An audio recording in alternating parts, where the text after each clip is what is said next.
এই পিঠে বানাবার নতুন কারিগর এনেছি। এ দেখো, এটা কি আছে? ক্ষীর।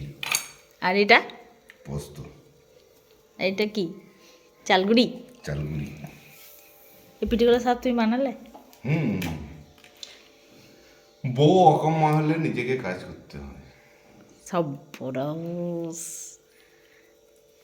সব আমি করেছি, মিথ্যা কথা বলছে। শুধু উল্টো পাল্টা কথা বলো শুধু অ্যাক্টিং। পিঠেতে এরকম আবার কে চাপড়ে চাপড়ে করে? নতুন ডিজাইন এগুলো শিখে না, শিখে না। পোস্তর পুর দিয়ে আর চাচির পুর দিয়ে আজকে সেদ্ধ পিঠে। এটা কি পিঠে? এটা চাঁদ। এটা কি পিঠে? চাঁদ, স্টার, মুন। কে কে সেদ্ধ পিঠে খেতে ভালোবাসো একটু জানিও। দাঁড়া আর একটা বানাই ডিজাইনে। আর কি ডিজাইন হবে আবার? সিঙ্গারা টাইপ।